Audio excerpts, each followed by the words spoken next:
¿Qué tal? Muy buenas tardes. Les doy a todos una cordial bienvenida a este noticioso Acción Restaurativa, un espacio creado por la Academia Mundial de Justicia Restaurativa.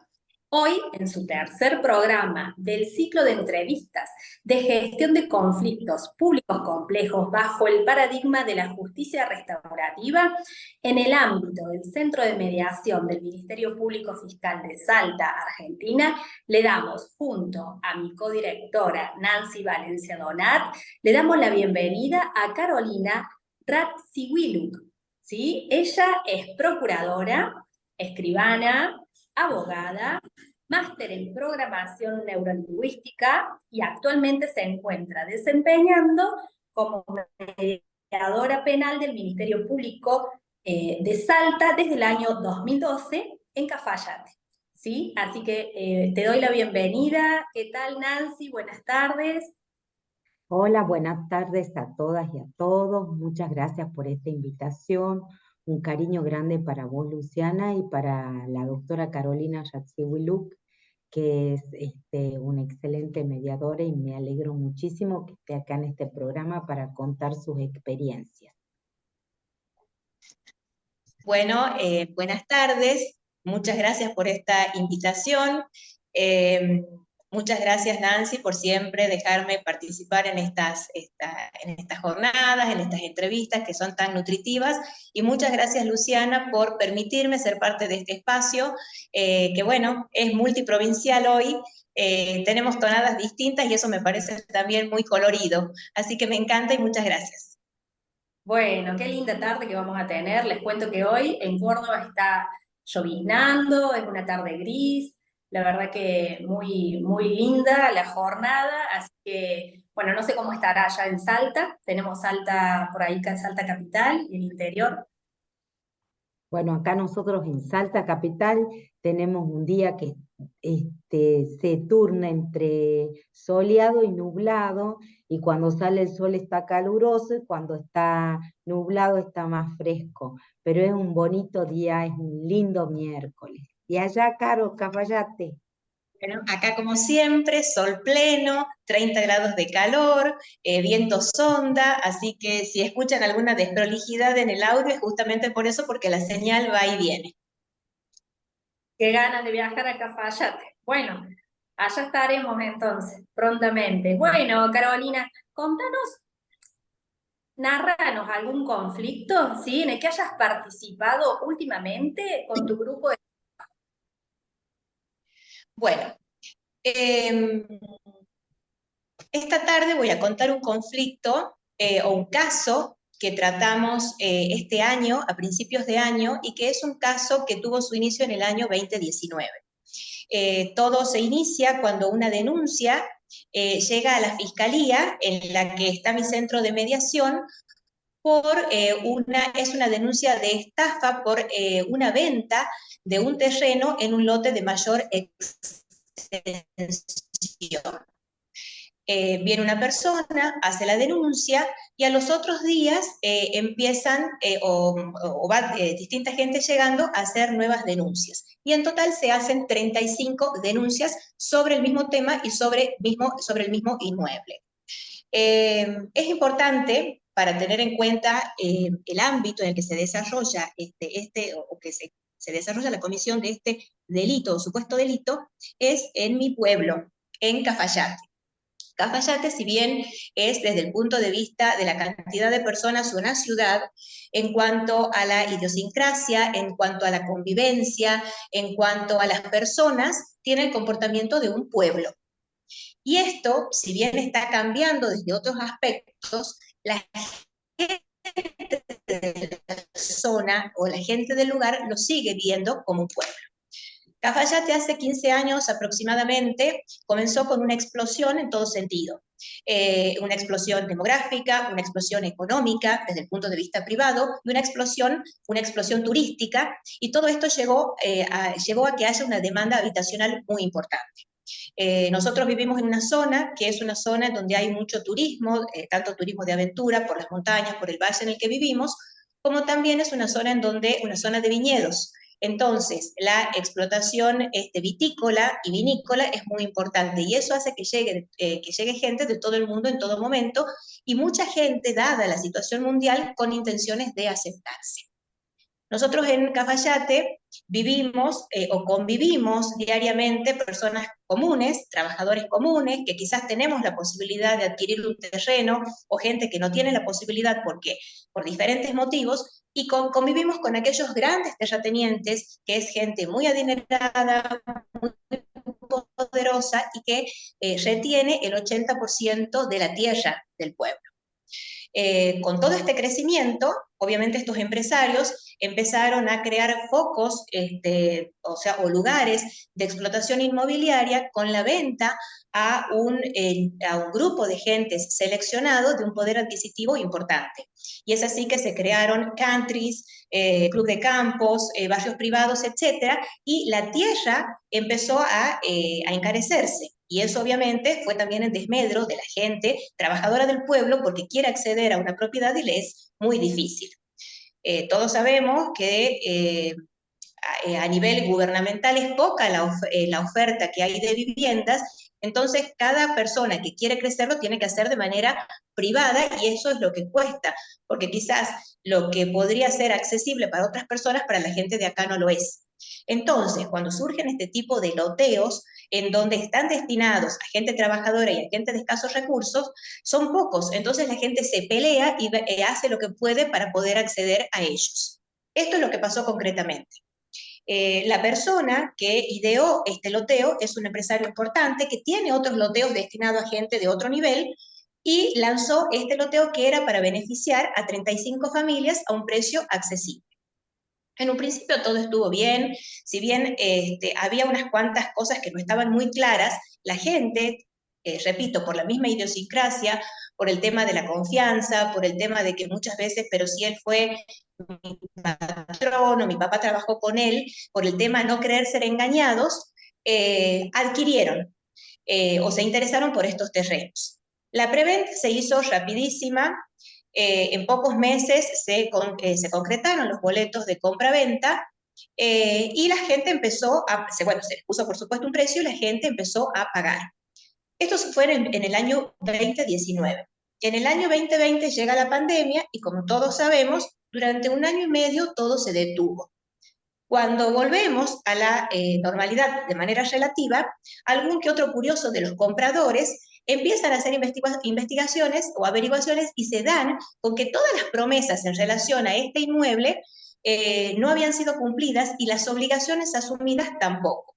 Es así que llega la primera denuncia a la Fiscalía y después se suman las restantes 34 denuncias. Cuando Fiscalía las recibe, obviamente, hace una investigación, verifica lo que se está realizando, estas denuncias, y determina que por determinadas circunstancias, pero sobre todo por el bien jurídico protegido y por la situación económica de los damnificados, decide derivarlo a una fiscalía especializada que funciona en la ciudad de Salta Capital, que es la Fiscalía de Delitos Económicos Complejos. Cuando llega a esta fiscalía, la fiscalía también hace su tarea, hace una investigación, determina si era viable o no, cómo continuar, si era realmente inmediato directamente judicializar el tema o si era conveniente derivarlo a un método alternativo de resolución de conflictos y lo manda a mediación.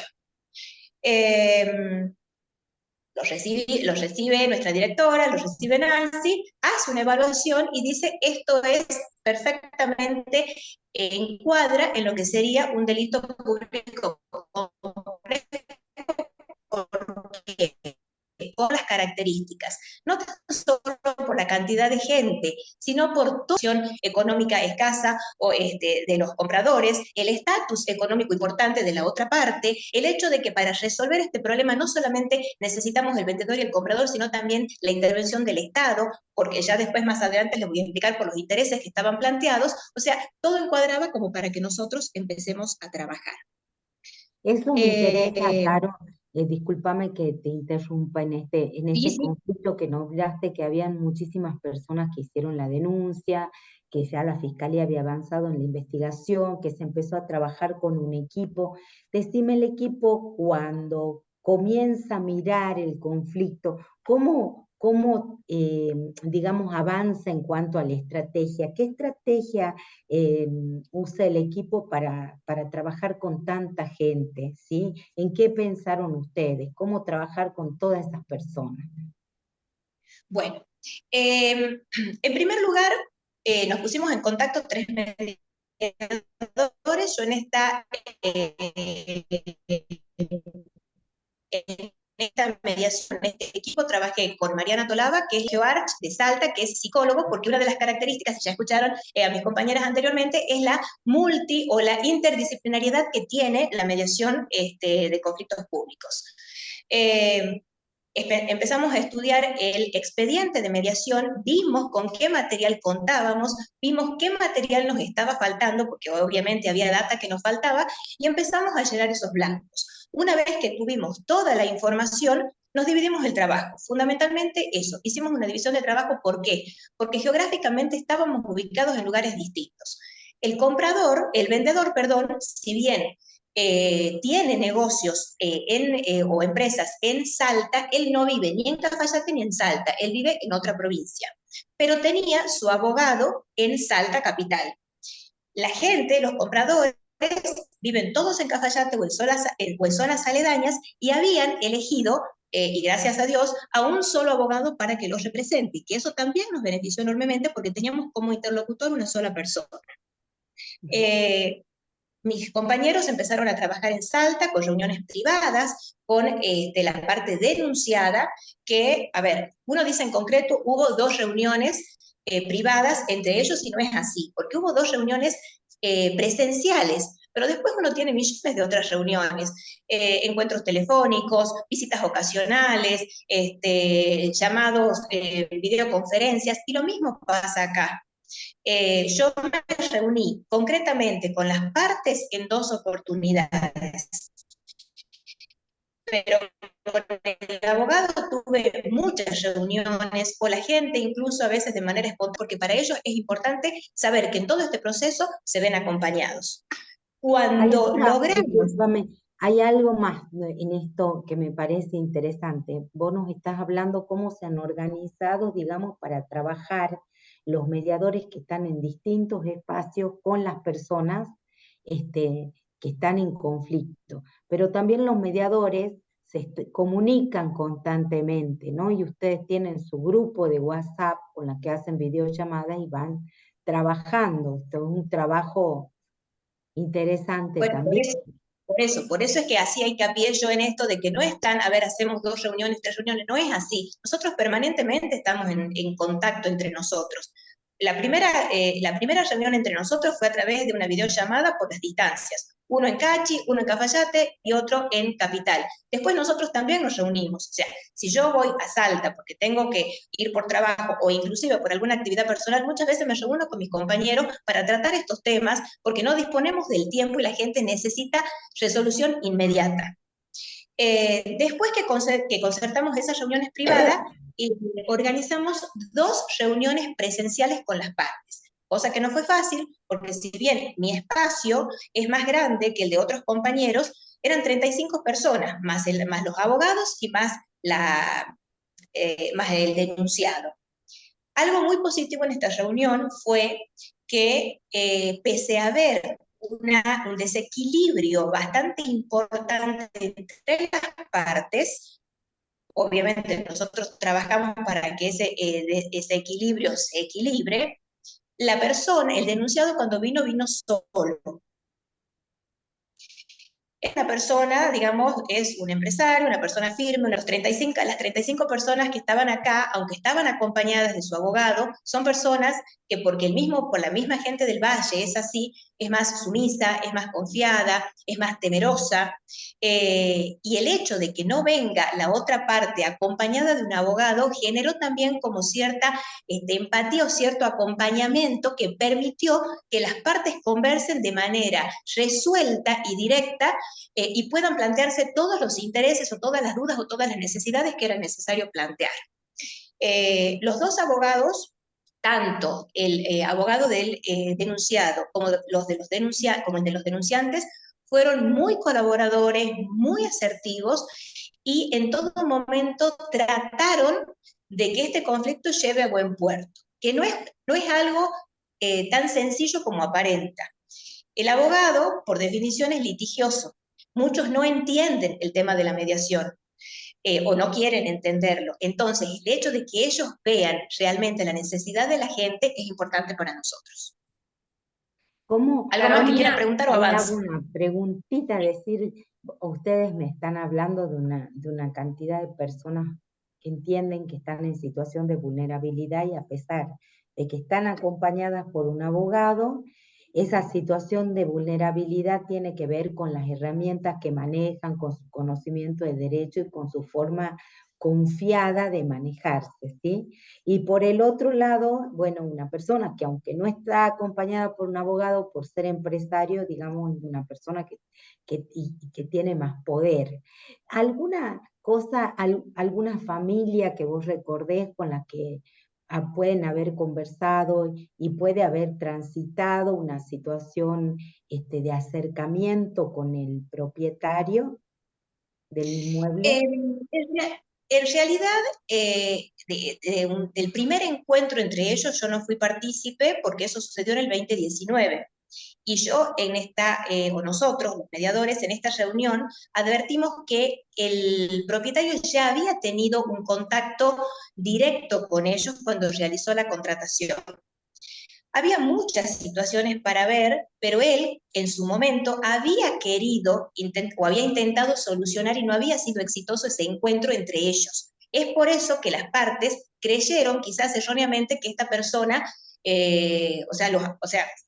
o había dejado el conflicto o no le interesaba responder con sus obligaciones. Realmente eso nunca quedó claro, porque la gente es como que siempre dijo, él, hablando en lo que decía la gente acá en el lunfardo, él se borró, no nos respondió, él no nos... Ay, se nos cortó la comunicación. Evidentemente el viento sonda. Ahí estamos nuevamente. A ver. Ahí te tenemos, Carolina. Volviste. ¿A dónde se perdieron? Estabas contando justo en referencia a que las personas, estos 35 denunciantes, advertían que este señor había tenido un desinterés por la situación y ellos lo tomaban por eso como una estafa, como que habían sido defraudados por... Ellos tomaban esto como que había sido una estafa por este desinterés y por el hecho de que ellos, muchos durante la pandemia, algunos quisieron ir a pagar y no les recibían el dinero, o no les entregaban, o no les entregaron los comprobantes de pago, o inclusive los mismos boletos estaban inconclusos, porque cuando después hable un poquito de los intereses, las cosas no estaban claras. Por ejemplo, no había, si bien se decía, se va a lotear un terreno de mayor extensión que está atrás del hospital. Bueno, ¿atrás del hospital dónde? A 3 cuadras, a 1 kilómetro, a 10 kilómetros. Acá, el atrás del hospital es amplio. No es como en una ciudad que atrás del hospital puede ser 1, 2 o 3 cuadras. Acá es campo. Y eso no estaba determinado. Había boletos que no tenían un precio establecido, que no se delimitaban cuáles, o sea, no se sabía concretamente cuál era el lote, cuál era la superficie del terreno, o sea, había muchas irregularidades. Y todo eso se trabajó. Y cuando las partes se reúnen con el propietario también tuvo la posibilidad de aclarar esa situación y los escuchó uno a uno a las 35 personas. Bueno, Fue qué fácil. importante Y esto, tampoco en ¿no? grupos, es toda la mañana. Se Sí, cortó, no se alcanzó a escuchar, Carolina. ¿Podés repetirnos? sí, que no fue una reunión, digamos, masiva. Nosotros, justamente por una cuestión de respeto y para que cada parte se encuentre contenida y justamente escuchada, la dividimos en 3 grupos. Vinieron 12, 11 personas, en algunas vino algún vecino, porque bueno, también es una realidad que la gente trabaja, que por ahí viven en parajes más alejados y se les dificulta, pero en concreto pudimos tener contacto con todos. Y tuvimos que repetir la misma reunión en 3 oportunidades, que nunca es la misma reunión por más que se toquen los mismos temas, porque la sensibilidad o la pretensión individual de cada uno cambia. Y eso también se trabajó. Pero bueno, la realidad es que el propietario tenía intenciones de que esto se llegue a buen puerto, y eso facilitó también nuestro trabajo, que si bien fue arduo, fue la verdad que, no sé, nos trajo cosas bonitas, muchas satisfacciones, y nos permitió, digamos, crecer a nosotros como mediadores y a su vez colaborar con la gente. Carolina, Si ¿Qué quieren, paso para interés? otro tema. Sí, nos estamos pisando con mi codirectora. Bueno, te cedo la palabra, Nancy. sí, no, yo quería preguntarle en esto de que habían tantas personas que representaban una parte, digamos, porque tenían, todos hicieron la denuncia ante esta situación, pero ¿qué intereses ven como comunes en esta parte, en la parte que hace la denuncia? Y después, con esos intereses, ¿cómo pudieron trabajar? Bueno, como en toda mediación, Vas a tener que repetirlo, Carolina, porque se te fue la señal. Hola, ahí está. Cuando puedas, danos unos tips de los intereses, digamos, tipo, como en toda mediación, hubo diferentes intereses. Intereses individuales de cada una de las partes, intereses particulares de cada parte, o sea, de los compradores, y de intereses particulares del vendedor, e intereses conjuntos. Esos intereses, si bien eran diferentes, no eran opuestos, y eso también facilitó el trabajo. Nosotros trabajamos en un primer momento sobre los intereses particulares y sobre el interés común, y en una etapa posterior vimos los intereses individuales. El interés particular fundamental de cada parte era, en el caso de los compradores, eran 4 fundamentalmente. En primer lugar, el hecho de que haya una determinación física y geográfica de dónde era ese terreno del que se estaba hablando. Segundo, la posibilidad de hacer un plano de subdivisión relacionado con ese terreno.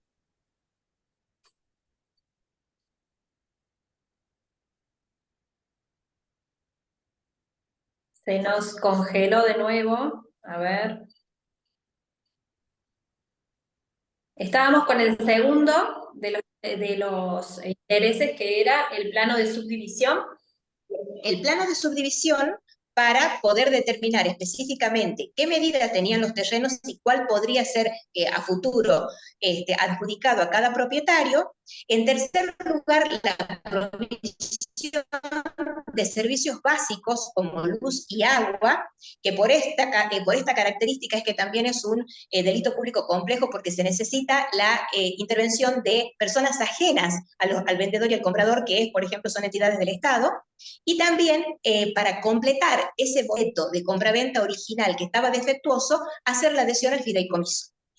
Esos fueron los 4 puntos planteados por los compradores. Para el vendedor, lo más importante era que si lo que él pretendía era que se archive la causa penal en su contra.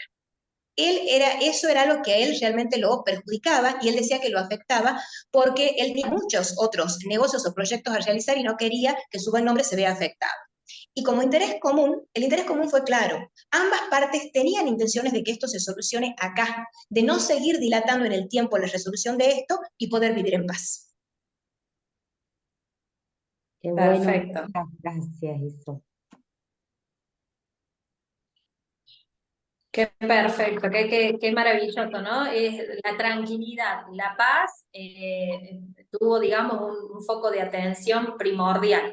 Y el resto de lo que sucedió, por lo que veo, era la falencia de cumplir con las propias exigencias del derecho real. Teníamos la carencia del boleto de compraventa, ¿no? Carencia de determinación en el objeto, lo que les daba dudas a estas personas. Entiendo yo que la postura del vendedor al ser una persona empresario, al tener conocimiento en los negocios y demás, por eso es que estos compradores entendían que existía un estilo de aprovechamiento. Bueno, yo creo que sortear... Eso es una característica bastante normal acá en el Valle. Eso sucede mucho. No tan solo con estas ventas inmobiliarias, sino con muchas cosas. La gente es crédula, es ingenua en muchos aspectos y después que hacen las cosas recién consultan o piden asesoramiento. El hecho de que el abogado sea de la zona, sea de acá de Cafayate, también fue un punto a favor, porque conoce con la gente con la que está trabajando. Perfecto. Contanos, Carolina, ¿cómo finalizó el proceso? Bueno, el proceso fue exitoso y espero que siga siendo así porque está en periodo de cumplimiento. Fue exitoso porque se pudo resolver las pretensiones de ambas partes. Las partes, o sea, se logró un acuerdo y en el acuerdo iba no tan solo la perfección del boleto de compraventa, sino también la adhesión al fideicomiso y finalmente el plano de mensura, que si bien todavía no está en vías, digamos, de aprobación, ya fue presentado en la Dirección General de Inmuebles de la provincia. El tema del cumplimiento depende, digamos, de una cuestión burocrática, pero eso se cumplió. Y a su vez las partes, o sea, asimismo se hizo el pedido del tendido de agua, del tendido de luz, se empezó con la apertura de los caminos, o sea, hubo un avance en varios aspectos. El día de la última reunión, que era el día de la firma del convenio, fuimos al lugar del hecho. Y eso también fue importante para las partes, llegar, como ellos todavía no estaba claro a dónde era, llegar al lugar y que le digan, la máxima extensión es desde aquel punto hasta aquel punto, de acá hasta acá. Y dentro de esto, este plano es el que va a ser indicado para cada uno de ustedes. Se vio que se estaban abriendo caminos, que había remoción de tierras, o sea, ellos lograron ver eso y por eso vinieron muy contentos a firmar. Hasta el momento, estuve ayer conversando con el abogado, viene todo cumpliéndose de la manera prevista, esperemos que así termine también. Qué bueno, qué hermoso lo que nos estás contando, porque desde el punto de vista de lo que es restaurativo, ¿no? Hay una reparación respecto a la situación y a esta conducta lesiva, esta conducta que causa dolores, de sentirse engañado. Veo que hubo entendimiento entre las partes y este ánimo de resolver, ¿no? De las dos partes, lo lleva a que se pueda trabajar en un proceso de diálogo esta reparación. Y entonces podrías decir que respecto a este conflicto están atendidos los pilares de la justicia restaurativa, lo que tiene que ver con la participación. Sí, yo pienso que los pilares fundamentales están cumplidos porque en principio el daño primordial fue saneado. Las necesidades fueron todas escuchadas y en su mayor o menor medida fueron satisfechas. Las obligaciones asumidas por ambas partes también se cumplieron. Y nada de esto, nada hubiese sido posible sin un espíritu colaborativo de todas las partes que intervinieron en este proceso. En todo momento nosotros sentimos que hubo una colaboración activa, eficiente, diligente y tenaz. Y esa tenacidad de ambas partes fue lo que determinó el éxito del conflicto. Bueno, El éxito de la resolución. Divino y sumamente didáctico, ¿no? Hablando de los pilares de la justicia restaurativa, estando en este espacio tan restaurativo, pensar que tanto los daños como las necesidades han sido cubiertas, que las partes tienen obligaciones, las dos, de cumplir ciertas pautas, y que eso también se dio en este conflicto, y bueno, que pudieron participar todos los que tienen, digamos, todos los que habían hecho una compra o de un inmueble en este espacio. Así que me parece maravilloso.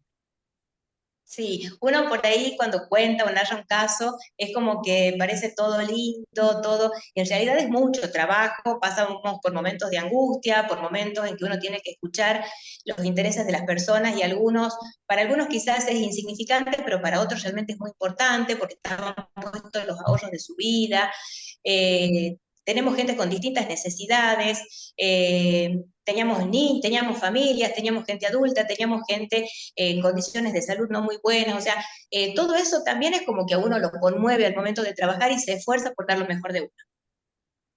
Qué bonito entonces la gestión de la gimnasia emocional, que también pusieron en práctica tanto el cuerpo de mediadores intermitentes como las partes que fueron asistidas, que fueron guiadas en este sentido. Y yo creo que lo que tengo para celebrar desde lo individual y lo profesional, esto que me gusta tanto de poder colaborar con la justicia restaurativa y en pos de lograr que se respeten derechos fundamentales, en este caso como el derecho a la propiedad, ¿no?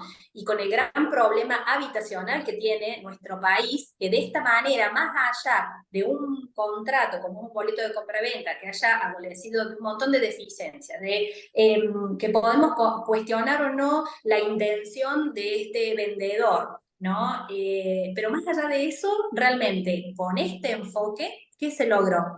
Que las personas tuvieran acceso a esa porción de tierra que les va a permitir construir su hogar, su vivienda, y eso sanea a nuestro país en su conjunto. Entonces, eso es lo que yo sé. La verdad que me encantó esta entrevista, el caso maravilloso, y bueno, me gustaría después de acá un tiempo, Nancy, ¿qué te parece si volvemos a entrevistarla para que nos cuente en este proceso de ejecución cómo se ha ido desarrollando? ¿Sí? Y este es un proceso muy interesante porque es un proceso de ejecución y es un proceso de Totalmente a acompañamiento. disposición y espero que siga siendo tan positiva que tenga en el tiempo, que es para que lo que trabajamos. Sí, la verdad que sí. Así que muchísimas gracias, Nancy, cariños inmensos desde aquí, desde Córdoba. Muchas gracias, Carolina, brillante todo lo que nos has contado. Les cedo un minutito para que se despidan. Bueno, yo les mando un cariño enorme. Muchas gracias, Carolina, por estar aquí acompañándonos. Un cariño grande a todas y todos los que nos están mirando desde la Academia Mundial. Y muchas gracias de nuevo por el espacio. Bueno, muchas gracias por esta invitación, me encantó participar, siempre es lindo contar lo que uno hace y sobre todo un caso que fue tan particular. Muchas gracias Nancy de nuevo por tu invitación, muchas gracias Luciana por tus palabras, por tu invitación también y espero que la próxima invitación para ver cómo sigue este proceso sea también altamente positiva.